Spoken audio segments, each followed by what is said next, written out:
Today we're taking a look at a 1080p solar cam from the guys over at TP-Link, and this is their TAPO C403 kit. Kit just means it comes with the solar panel and whatnot. If you don't need the solar panel, I believe they do sell this one separately. And as long as you get about 45 minutes of sunlight throughout the day, you're going to be able to keep this thing charged 365 24/7. Now don't worry, if it's winter time and you don't get enough sun, the battery once it's fully charged is going to last up to 6 months. Now that always varies depending on how many motion alerts you get and what you have set up and this and this and that. But again, at least 45 minutes of sun, just about everyone has that at some point during the week. So chances are this is going to be charged up for forever and ever. Other benefits to the TAPO camera as we unbox it is this does have motion alerts, AI-driven motion alerts, and it has a nice app. TP-Link definitely has a really nice app when it comes to all of their security devices. There are cloud options as well for your recordings, so if you want to save all of your recordings to the cloud, you could do so. But it also does support up to 512 with a micro SD card that you put right in the back right over here. So let's just go ahead and take a look at what we get inside of the box really quickly. Once this is all set up as a kit, you can see it's an all-in-one type of solution. Here's your USB-C cable that plugs right to the back of the camera. So you can keep this kind of like as a self-contained unit and just put it up on your wall. Now don't worry, if you want to put the solar panel separately and you want to kind of install this somewhere else, you can definitely do that. On the back here, all you have to do is remove their little mounting bracket, and it uses a standard screw hole there that's just about on every security camera out there. So if you wanted to install this in a different way, you can also mount the screw right at the bottom. So if you had a different mount that you wanted to install this to, you could go ahead and do that. And then all you'd have to do is take out the mounting option from this kit, replace it with the blank that you have here, connect the solar panel somewhere, run the cable to wherever you need to run it to, because there is a little bit of an extender for the USB-C, so you can get a little bit extra length if you need to put the solar panel somewhere else in a sunnier area and hook up your camera somewhere else. But for my situation, I'm going to do the all-in-one. So let's go ahead, set it up, check it out together, see what it's all about. Before we go ahead and check out the video samples and the application, let's just go ahead and set this up together. Now on the back here, you do have some 2 weatherproof ports. So here's your USB Type-C port, and you also do have your micro SD card slot. So speaking of that slot, I happen to have a 32 gigabyte. Let's just go ahead and install this one and push this one right on the inside there. And then of course, press the flap down to get that nice weatherproof seal. Now what you need to do is go ahead and turn it on, and let's set this up with my Wi-Fi connection. Once you've downloaded the application, go ahead and click on that plus icon at the top right, click on Add Device, and this is going to be an outdoor camera. Of course, you can always search for it. So let's search for our C403 camera, and here it comes up right like this. So in order to make sure you're ready to pair, make sure that that front light is actually blinking. So you can see right there, my light is blinking. Follow the prompts. Wi-Fi connected. Let's give my camera a name. So I'm going to call this one Roof Camera. Let's go ahead and select the little icon for it. And that kind of looks like my new camera there. And that's basically it. Very, very simple to do. For all of your camera clips, this is going to store to that micro SD card that you just installed. But there's also a cloud service that you can pay for if you want to. I am not going to pay for that cloud service. I'm just going to be fine with my micro SD card. Let's go ahead and click on Got It. Taking a look at the application here, guys, there's a slight delay. What's going on, YouTube? Thumbs up? Thumbs down? Half a second or so. Not too bad when it comes to a 2.4 gigahertz connection. And my router is literally 1 foot away from this device, so it has nothing to do with range. But if we take a look at some of the quick toggle settings here, you can quickly take a snapshot if you see something. Quickly start recording something if you see a type of movement or anything you want to record. And then if you want to talk to the other person on the other end, you do have this little telephone button. So you can turn on or off the mic. And you can also tap to call if you wanted to just have a little two-way conversation with maybe your UPS driver or something like that. Yo, what up? Yo, what up? JabberTech.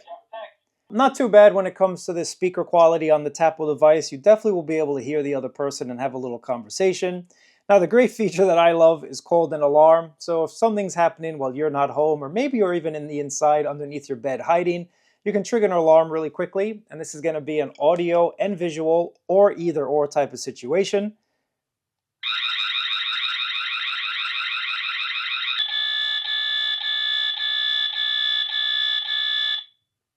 That sound might drive your neighbors just a little bit crazy, but thankfully you can turn off the sound and just have a light alarm or have both as you just heard. So again, a lot of settings when it comes to this camera here. And you do have a different duration for your alarm setting there. Now, what I think is pretty cool is you can set up your own custom alarm and have a lot of fun with this. I think this is just hysterical. Let's go ahead and trigger this alarm together. Danger, danger, danger. I need help. Danger, danger, danger. I need help. Oh man, that is just hysterical. Danger, danger, danger. That is hysterical, guys. But anyway, let's just keep moving.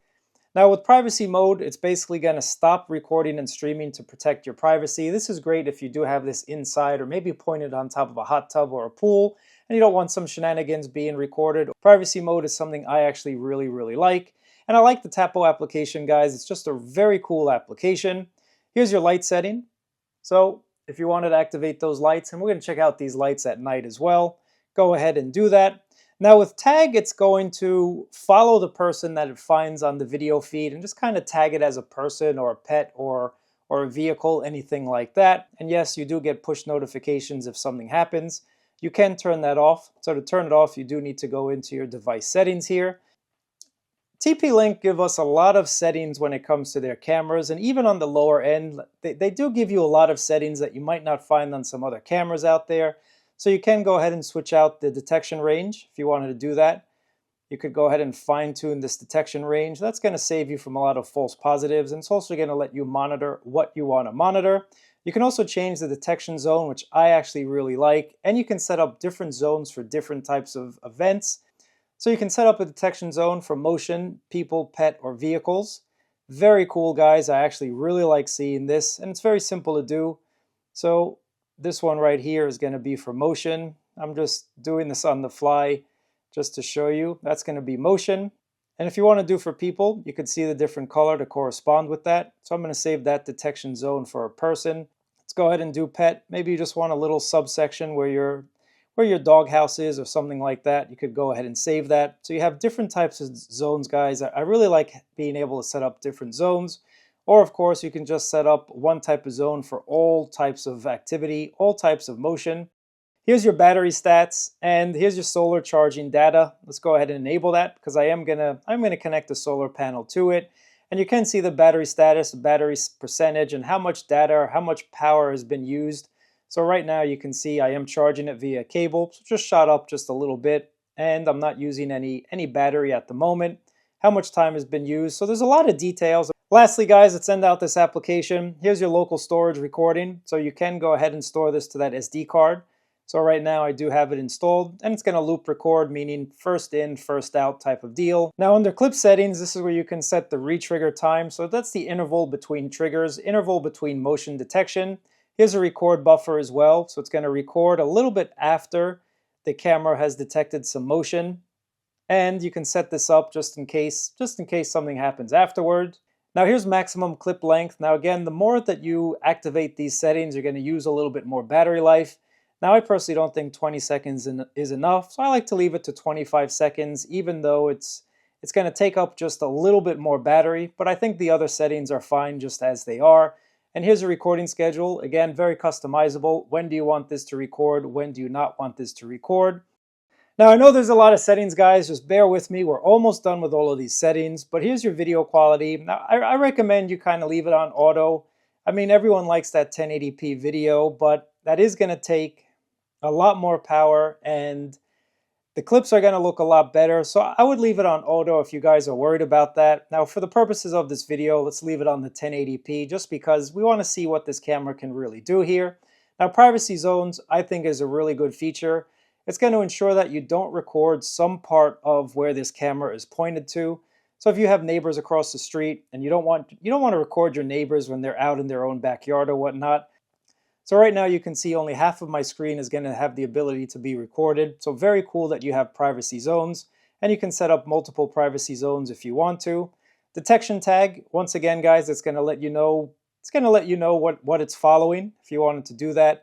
And it can label it and let you know that's a person, pet, or vehicle. Again, nice cool features if you need that. If we go to spotlight settings, you can change the brightness. Again, all of this is intended for you to optimize that battery. Status LED, I quite leaving that on. And then here's your notifications, so it can can let you know, like you see on my phone, I'm getting notification for any type of movement. If you want a rich notification, you do need to enable that care, and that's just going to give you a little bit of a clip when something happens.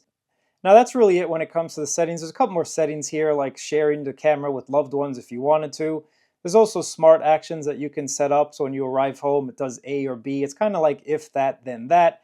And then firmware update, of course. Oh, that's pretty cool. I do have another firmware update. So I do need to update this before I go to the roof. And that's what I like about TP-Link before we head up there, is the fact that they do support their products, and you will get a lot of support in terms of firmware updates and all of that good stuff. So this is a really cool camera, especially for the price, guys. I think it's a pretty cool camera. Let's head to the roof. I'm going to show you some samples, and then that's going to be that.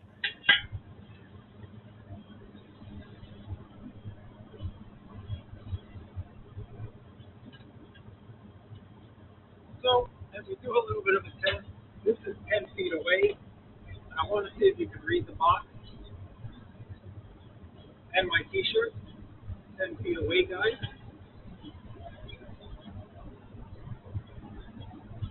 Here is the 15-foot mark.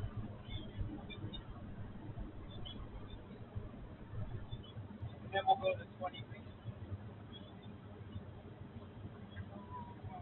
20 feet away is right here. T-shirt. Box. This is 20 feet away. So this is about 10 feet right over here. You can still read my t-shirt. It says 412. What's going on, guys? Let's go back about 20 feet now. This is about the 20-foot range. And if we zoom in, you can still see my sweatshirt, t-shirt, says 412. You can still kind of see my face a little bit as well. So let's continue on 30 feet away. It's going to be right here, in between some trees and whatnot. What's up, what's up, what's up, what's up? So 1080p actually does a decent job. I like the quality of 1080p, guys. So well done, very well done when it comes to this camera here. Let's get up close and personal. What up?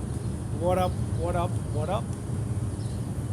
Looking at the nighttime shots, I believe infrared mode's a lot better than the color mode, but I think this is a great entry-level security camera. I appreciate you guys watching. Thumbs up, subscribe, and I'll catch you in another video.